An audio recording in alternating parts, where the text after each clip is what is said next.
I'm such a fan. Oh, thank you. Such a fan. We're big fans of you as well. Bless you. I just think it's it was a breath of fresh air, if you allow me to say that, when you guys kind of first exploded, I guess, into our kind of psyche.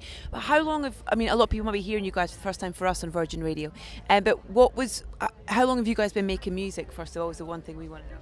We've both been making music pretty much since we were kids, but then together probably like 4 years now. And there was like half a year before we started this band where we were trying to work out another band that didn't go very well. So we've sort of been together for like 5 years, so to speak. And kind of what you do, it just encompasses so many things I love as a music fan, kind of sonically, but also just kind of visually as well, what you do watching you guys live. Was that an easy thing to come up with, kind of the sound that you wanted to have as a band and finding the thing that felt natural for you as a band? Yeah, I think we'd both been looking for the same band for all our lives. So like I wanted to be ever since I was like year 7 at school, like the sort of hardcore heavy emo music was blowing up and the dance music, and I just love punk music. And in Kent's quite small, like the pool of musicians is tiny. So like we took 18 years of our lives just to meet each other, and through that time I played with every single other musician I had ever met, and that's what you do when you're kids, and no one wanted to make punk music, and that was the idea where it started. And then we were also the first people that each other met that cared about just as much as the visual aspect and the performance as we did the music. I think we both treat it as an art form.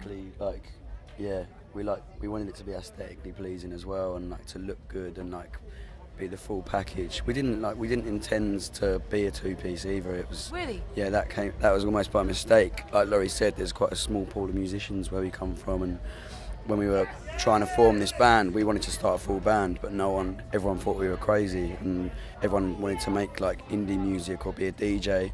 So no one shared our vision. Like, we asked a lot of people, and everyone was like, no. One drummer said to us, "I'll be in your band, but my other band will take priority." So we said, "We don't want you then."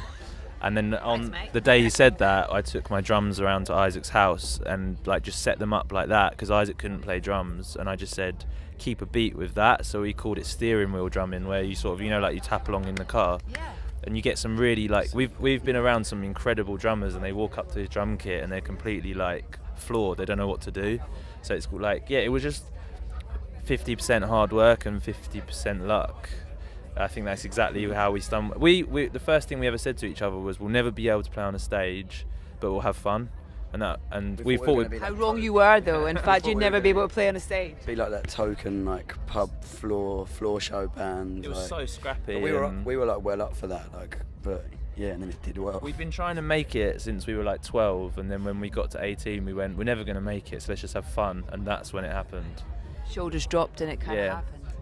It's because the energy that you kind of exude kind of really transfers to the audiences. When you're in that audience as well, you kind of feel like, I don't know, you feel liberated, you feel energized, sort of thing as well. Was that an instant thing when you kind of were starting to pick up that kind of fan base and play live? I think like you want the crowd to feel as much a part of the show as you, and like, I want everyone to go away feeling like they gave something to that as well. So that's why there's a lot of crowd participation, and like we like to talk to the crowd as well. Like they're just as important as us. And people really relate to the fact we do it. Like I'm really, really disillusioned with the fact that, like, no offense to any of the major DJs, but I could put a what's his name, like Calvin Harris mask on, or whatever their name. Who's the big one? David Guetta mask on, and I could press play, and I could press play on one of their tracks, and like I still love watching people create. And if we make a mistake, we just stop. There's no chaos. I like the fact that it can fall apart, like, and I like that it does fall apart, and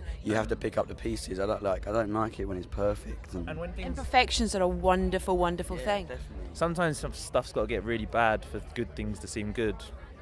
Yeah. And I know that's what I really relate to, and they know that like we're just as close to falling apart as they are out there, and we're like teetering on the edge, and we get faster and slower, and we're not perfect, and there's no click track. It's all like, and we just love that energy, and it's different every time. So how's the festival season treating you, and do you enjoy that kind of, the challenge of a festival, because it's different from your own shows? Big time. Like today was like our first like proper main stage, and I don't know, it felt good. Like people say to you, like, stay in the tents as long as you can.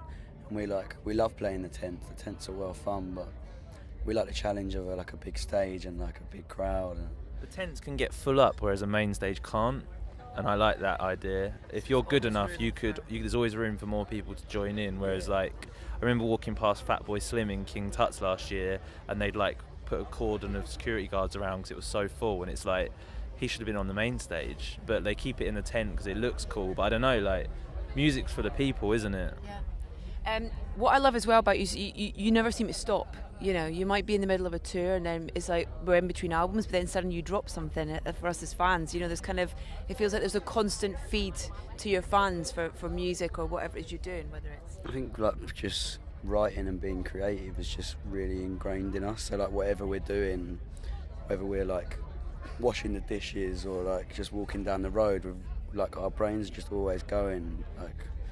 So yeah, I don't think there ever will be a stopping point. If you've got ideas and you've got enough songs, there's no reason to like wait to put your album out anymore.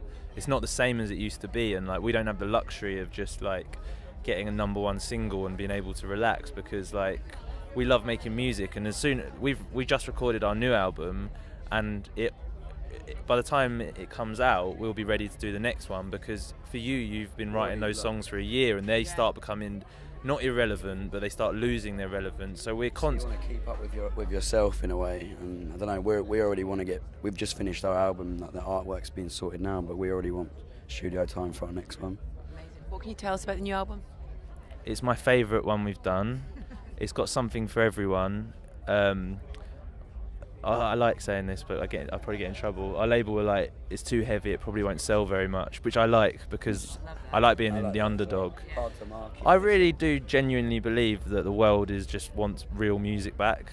I feel like we're more conservative than we were in the like ABBA were more daring than a lot of our pop bands now.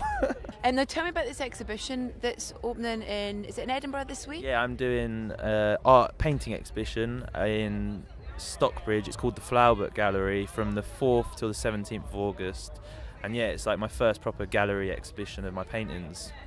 That's what I do when I'm not doing the band stuff. I just paint. How would you describe it, your art? It's very visual, and there's a lot of like imagery of like everyday things, from like, you know, things you see on the TV, just like, or like flowers, to like astronauts, ghosts. It's really fun, and it's like bright, and the way I describe it is it's like it would look nice on your wall, but if you really stare at it, there's a deeper meaning. You can think into it if you want, and they're big and it's fun. That's brilliant. Congratulations on that. Thank you. Great. When are we getting the new album then? This year.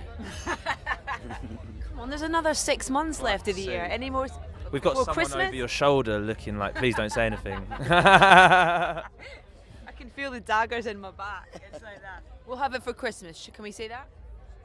Yeah, you'll be able to buy it. Yeah, You'll be able to buy copies for all your family. Perfect Christmas present.